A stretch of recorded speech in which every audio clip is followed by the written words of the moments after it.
है आपको मैं बता दूं, इधर रेलवे वाले, अच्छा इधर एसएससी वाले हैं और ये रेलवे वाले हैं। कम है लेकिन अच्छे हैं। हमने एक प्रतियोगिता स्टार्ट की है, चाहे कम से हो लेकिन हर सैटरडे को जैसे स्कूलों में होता है नो बैग डे, इसी प्रकार से हमने भी यहाँ पे स्टार्ट किया है आपके लिए कंपटीशन क्विज, कंपटीशन में आने वाले कुछ क्वेश्चनों की प्रतियोगिता करने की।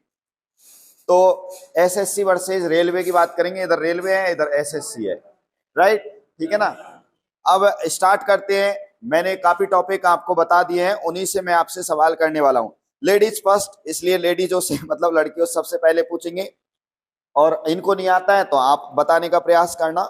सवाल अच्छा है, एग्जाम में आया हुआ है, कई एग्जामों में। अस्पृश्यता का अंत संविधान के किस अनुच्छेद द्वारा किया गया है? अनुच्छेद 17 बोला है, क्या सही है? सही है सर। बिल्कुल, इनका जवाब बिल्कुल सही है, बधाई हो। आप अपने पॉइंट जरूर गिनते रहना। अब आपसे रेलवे वाले इनसे हम दूसरा सवाल करने वाले हैं। निम्नलिखित में से ब्रिटिश संविधान की किस विशेषता को भारतीय संविधान में शामिल किया गया है? ब्रिटिश संविधान की किस विशेषता को भारतीय संविधान में शामिल किया गया है?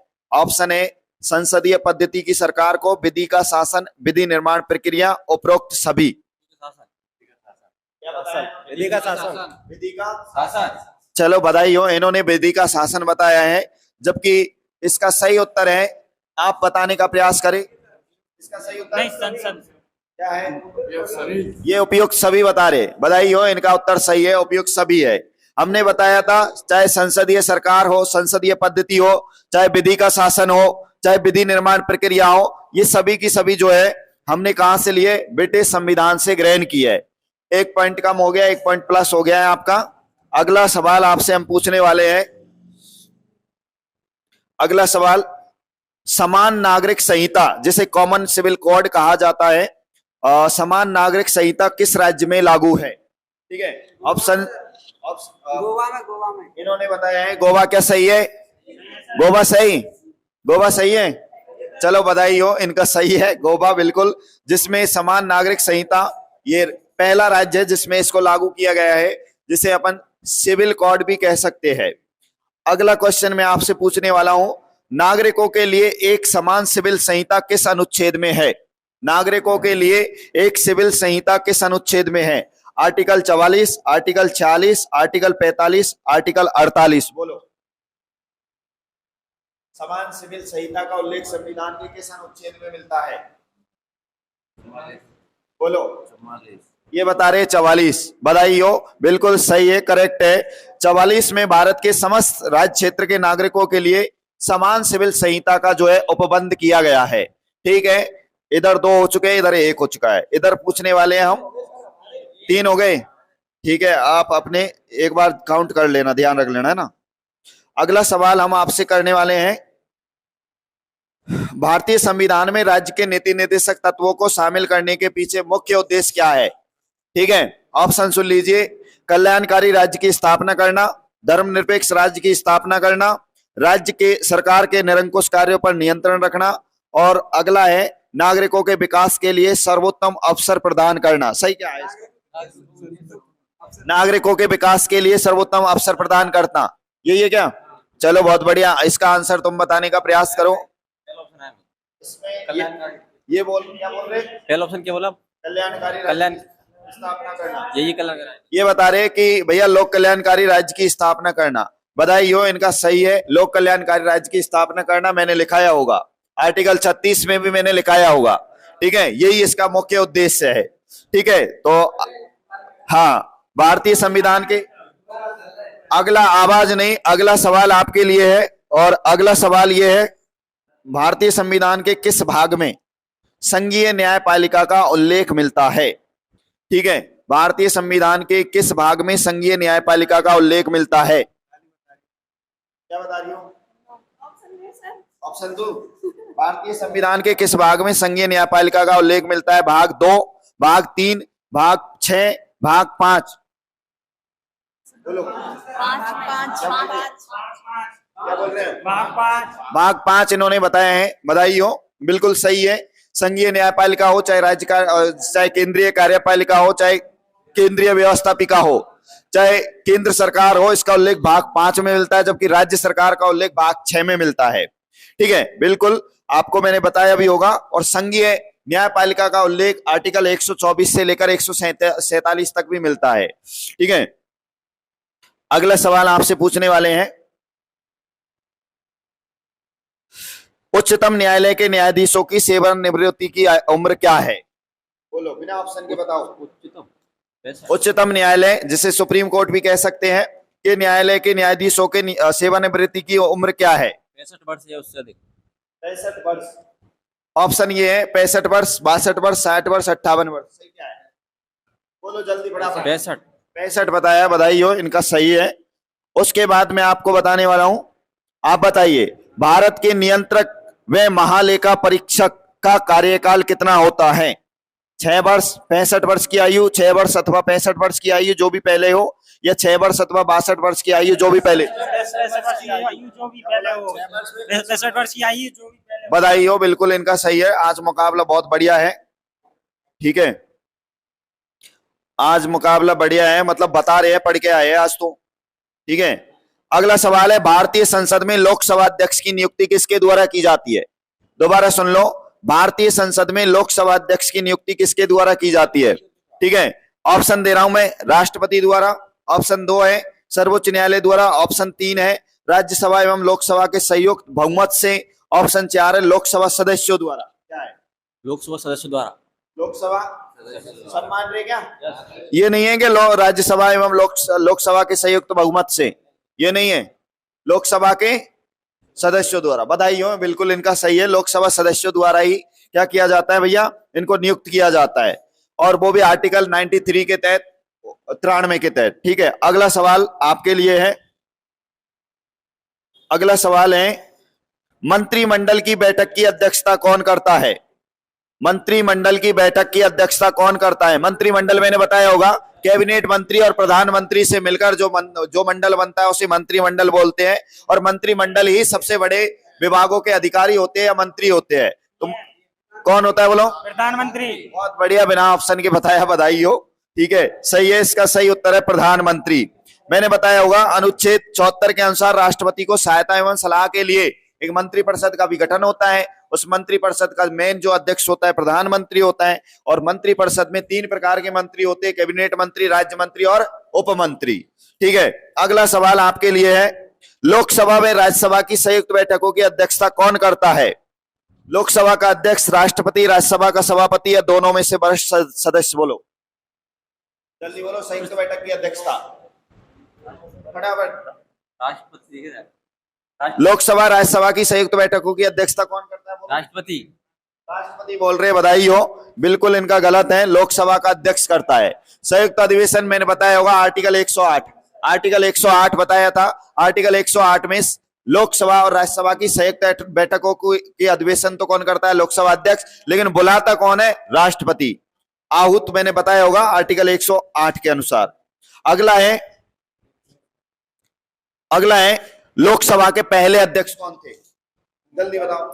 ऑप्शन दे दो, मैंने बता दिया। लोकसभा के पहले अध्यक्ष बिना ऑप्शन के, ऑप्शन बिना ऑप्शन के लोकसभा के पहले अध्यक्ष ये बता रही जीवी मावलंकर, बधाई हो। गणेश वासुदेव मावलंकर लोकसभा के पहले अध्यक्ष थे। चलो बहुत अच्छी बात है, इन्होंने बताया। उसके बाद राज्यसभा के लिए नामित या निर्वाचित प्रथम फिल्म अभिनेत्री कौन थी? राज्यसभा के लिए नामित की गई या मनोनीत की गई पहली महिला अभिनेत्री कौन थी? ऑप्शन है Vyjayanthimala, option number 2 Hema Malini, option number 3 Jayalalithaa, option number 4 है नरगिस दत्त। बोलो क्या है? क्या थी बताओ? बधाई हो। नरगिस दत्त। चलो बधाई हो, नरगिस दत्त बताया था मैंने, खूब अच्छे से पढ़ाया था। हेमा मालिनी को कब लिखा दिया बताओ, कॉपी चेक करो। है हेमा मालिनी बोल दिया, गलत। हेमा मालिनी तो गायिका थी। ठीक है,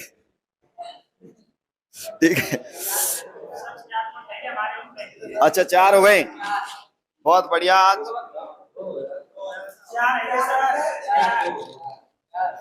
अगला सवाल है, संसद के सदस्य होने के लिए न्यूनतम आयु कितनी होनी चाहिए? संसद के सदस्य बनने के लिए न्यूनतम आयु क्या होनी चाहिए? ऑप्शन है 25 वर्ष 30 वर्ष नहीं है, नहीं न्यूनतम पीछे क्या बोल रहे हैं? 25 साल। बधाई हो भैया, संसद का सदस्य बनने के लिए न्यूनतम 25 वर्ष की आयु होना जरूरी है। लोकसभा के सदस्यों की जो आयु होती है न्यूनतम वो 25 साल, राज्यसभा के लिए 30 साल, लेकिन न्यूनतम पूछा है तो आपको 25 साल ही करना है। उसके बाद मैं आपसे अगला इंपॉर्टेंट सवाल पूछने का प्रयास करता हूं। लोकसभा की निश्चित की गई अधिकतम सदस्य संख्या क्या है? लोकसभा की निश्चित की गई अधिकतम संख्या क्या है? 552। कितनी है बोलो? 552। लोकसभा की निश्चित की गई अधिकतम सदस्य संख्या क्या है? ऑप्शन दे रहा हूं 530, 545, 525, 520। बोलो 500। शाबाश। अगर अधिकतम की मैं बात करूं कि अधिकतम जो 2026 तक नो चेंज हो सकती है वो तो 552 है, लेकिन जब 552 ऑप्शन में नहीं है, 545 इज राइट आंसर इसका, है ना। उसके बाद लोकसभा की अधिकतम सीटें अगर पूछे तो ऑप्शन में अगर 552 भी है तो बताना है आपको। अगला सवाल आपसे पूछता हूं मैं, और आपने तो इधर तो बता दिया, इधर पूछते हैं अब। संसद के 2 अधिवेशनों का समानांतर से अधिक नहीं होना चाहिए। कितना अंतर नहीं होना चाहिए? 6 माह से हाँ। अधिक अंतर नहीं होना चाहिए। चलो बहुत अच्छी बात है। अगला मैंने पूछा है लोकसभा का सत्र एक वर्ष में न्यूनतम कितनी बार बुलाया जाता है? न्यूनतम लोकसभा का दोबारा सुनो, लोकसभा का एक सत्र, आवाज नहीं, आप भी सुनो। लोकसभा का सत्र एक वर्ष में न्यूनतम कितनी बार बुलाया जाता है? ऑप्शन है 2 बार, ऑप्शन 4 बार, ऑप्शन 3 बार, ऑप्शन 6 बार। बोलो न्यूनतम कितनी बार? न्यूनतम 3 बार बुलाया जा सकता है। कितना है बोलो? 3 बार बुलाया सकता है न्यूनतम। फाइनल सबमिट करो, फाइनल बोलो। 6 महीने से अधिक गैप। 3। बहुत बधाई हो, ये 3 बता रहे हैं। अधिकतम 3 बुलाए जा सकते हैं, जबकि न्यूनतम 2 से ज्यादा नहीं बुलाए जा सकते हैं। न्यूनतम कितने बताओ? 2। न्यूनतम 2, और लिखाया भी था, और 2 न्यूनतम बुलाए जाते हैं, उनके 6 माह से अधिक का अंतर नहीं होना चाहिए। अधिकतम मैंने लिखाए होंगे। संसद के 3 सत्र होते हैं, जिसमें मैंने बताया होगा बजट सत्र, मानसून सत्र और शीतकालीन सत्र। जबकि कौन सा सत्र नहीं होता है? ग्रीष्मकालीन सत्र नहीं होता है। 3 सत्र बुलाए जा सकते हैं, अधिकतम और न्यूनतम कितने बताओ? 2। और दोनों के बीच में कितने अंतर नहीं होना चाहिए? 6 माह से अधिक का अंतर नहीं होना चाहिए। ये भी मैंने आपको बताया होगा, ऐसा शायद आपने भी पढ़ा होगा। ठीक है, अगला सवाल आपसे पूछने वाले हैं, संसद का ऊपरी सदन कौन सा होता है? संसद का ऊपरी सदन कौन सा होता है? ऑप्शन ले लो, Lok Sabha, option number 2 Rajya Sabha, option number 3 Vidhan Sabha, option number 4 Vidhan परिषद। राज्यसभा बोलो राज्यसभा राज्यसभा या लोकसभा? राज्यसभा। ये बता रहे हो ऊपरी सदन भैया राज्यसभा को कहा जाता है, सही है क्या? अच्छा, तो निम्न सदन किसे बोलते हैं? चलो बहुत बढ़िया, लेकिन पॉइंट उनका ही है। अब मुझे बताओ, अगला तुमसे सवाल है, भारत में निम्नलिखित में से कौन सा सदन अधिक शक्तिशाली है? Option number 1 Lok Sabha, option number 2 Rajya Sabha, option number 3 ए और बी दोनों ही समान रूप से, और ऑप्शन नंबर 4 इनमें से कोई भी शक्तिशाली नहीं है। बोलो क्या है इसका सही उत्तर? बोलो निम्नलिखित में से कौन सा सदन अधिक शक्तिशाली है? लोकसभा। बोलो बोलो बोलो, जल्दी बोलो, फटाफट से बोलो, नहीं तो आप क्लॉज कर दिया जाएगा, फिर उधर मौका दे दिया जाएगा। बोलो लोकसभा। क्या है? लोकसभा। क्या करोगे? लोकसभा। फाइनल? यस। चलो बधाई हो। कौन है? राज्यसभा। राज्यसभा बताया इन्होंने राज्यसभा बताया, इन्होंने लोकसभा बताया। बधाई हो, आपका 1 पॉइंट कम हो गया, इनका 1 जुड़ गया है। ठीक है, इनका सही है, Lok Sabha is right, Lok Sabha is right.